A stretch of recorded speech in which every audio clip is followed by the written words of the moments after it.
dans le prochain épisode de Demain nous appartient. Tandis que George se fait du souci pour Vanessa, Bart est soupçonné d'être le tireur. En parallèle, Vince tourne autour de Judith, et l'intimité de Nordine s'ébruite dans le commissariat. Attention, les paragraphes qui suivent contiennent des spoilers sur l'épisode de Demain nous appartient diffusé demain soir sur TF1. Si vous ne voulez rien savoir, ne lisez pas ce qui suit. Mercredi 31 mai dans Demain nous appartient. Bart est soupçonné d'avoir voulu tuer Vanessa. Aurore reçoit un appel du procureur Perrault qui lui annonce que, malgré la tentative de meurtre dont elle a été victime la veille, Vanessa est hors de danger. Malheureusement, cela signifie que son procès est ajourné le temps qu'elle soit en état de comparaître. Décidés à retrouver le tireur, Aurore et Karim discutent des pistes qui s'ouvrent à eux, soit un proche d'une des victimes a voulu se venger de la tueuse en série, soit le complice de Vanessa lui a tiré afin qu'elle soit transférée à l'hôpital, où le niveau de sécurité est moins élevé qu'en prison. À Saint-Clair, Aaron Leclerc informe Vanessa, qui est menottée à son lit d'hôpital, que la balle a seulement traversé le muscle, en ne touchant ni os, ni artère. En parallèle, Nordine essaye de dissuader George de parler à Vanessa, mais en vain. George insiste, il a besoin de s'assurer qu'elle va bien. Vanessa est touchée de voir George débarquer dans sa chambre, mais ce dernier affirme qu'il est là pour l'enquête. Il questionne son ex-compagne sur les événements de la veille, mais Vanessa ignore qui lui a tiré dessus. Elle ajoute qu'au moment d'être touchée par la balle, ce n'était pas la douleur qui lui était insupportable, mais bel et bien l'idée de mourir sans le revoir une dernière fois. Le flic l'interrompt aussitôt, pour sa part, ce qui est insupportable, si est tous les meurtres qu'elle a commis. Il ne pourra jamais lui pardonner. En larmes, Vanessa assure qu'ils auraient pu être heureux tous les deux dans une autre vie, si elle n'avait pas tout gâché. George reste silencieux puis quitte la pièce. George croise ensuite Victoire dans les couloirs, qui comprend rapidement qu'il est allé voir Vanessa et qui ne peut s'empêcher de penser qu'il la aimait encore. Le flic de la PTS est agacé par ces insinuations et fait remarquer à Victoire qu'elle n'a pas tellement hésité à aider Lucie et Marc Véry lors de leur cavale il y a 2 ans, et qu'elle n'a donc pas de leçon à lui donner. Pour lui, le fait qu'il soit venu s'assurer que Vanessa allait bien ne fait pas de lui un monstre. En parallèle, l'enquête pour démasquer le tireur qui s'en est pris à Vanessa piétine.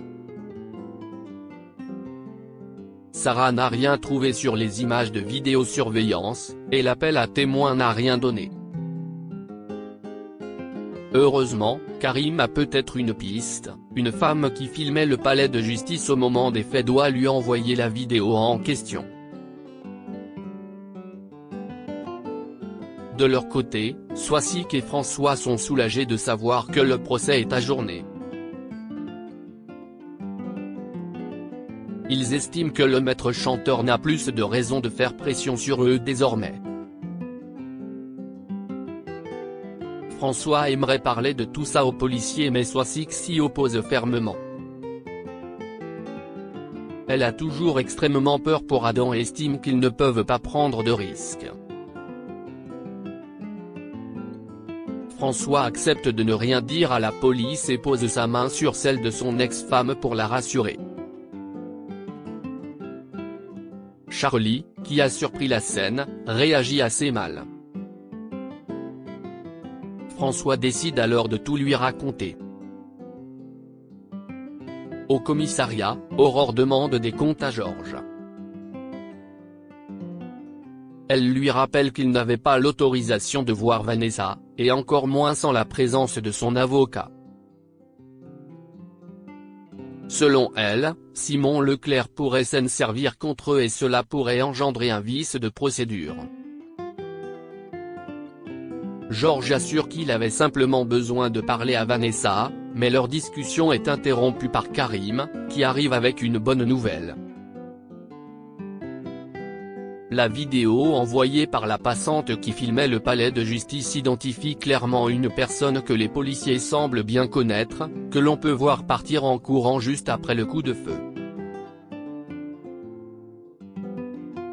Chez Adèle, Bart confie à sa petite amie que le report du procès est très dur à vivre. Il aurait préféré que le tireur réussisse son coup et que Vanessa meure devant le palais de justice. Adèle pense qu'il parle sous le coup de la douleur. Si est alors que quelqu'un frappe à la porte. Il s'agit d'Aurore.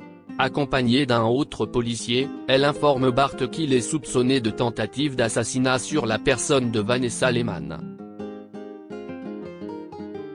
Son collègue passe les menottes à Bart, qui est emmené au commissariat.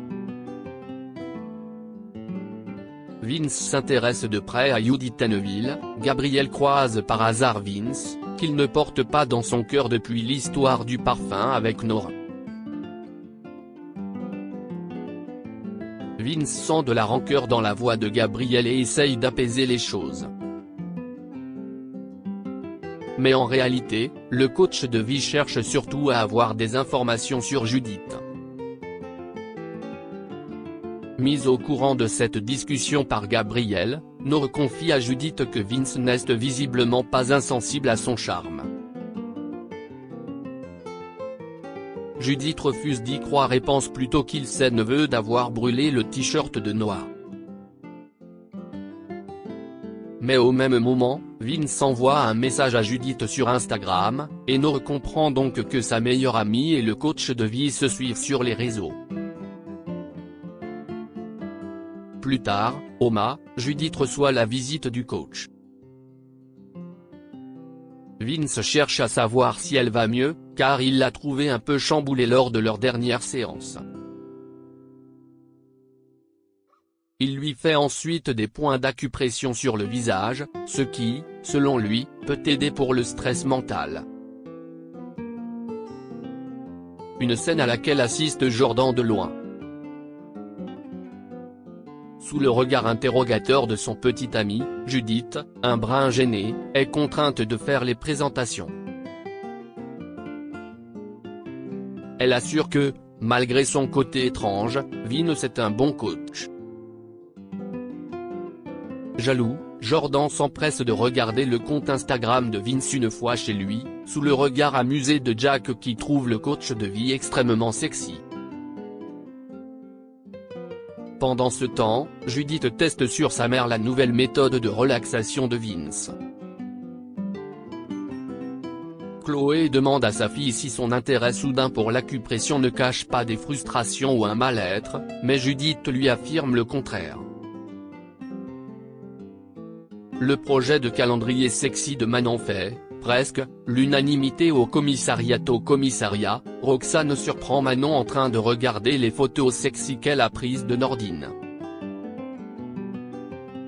Manon en profite alors pour lui faire part de son idée de calendrier dans la veine de celui des dieux du stade avec les membres du commissariat.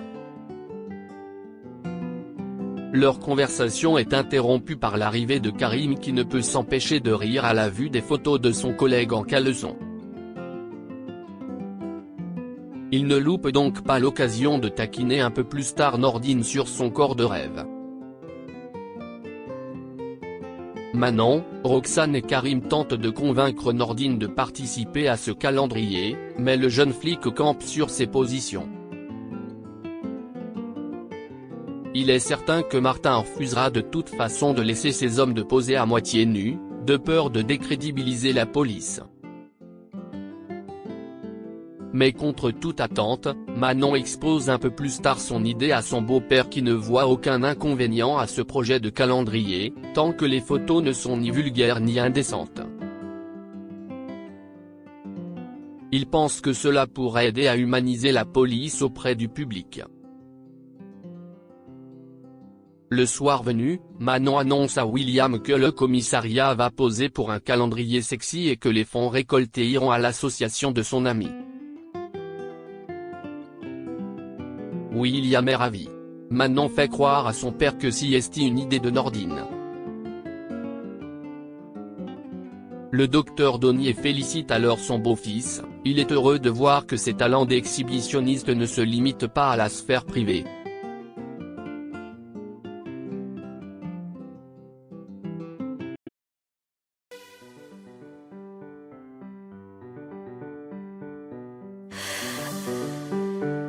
The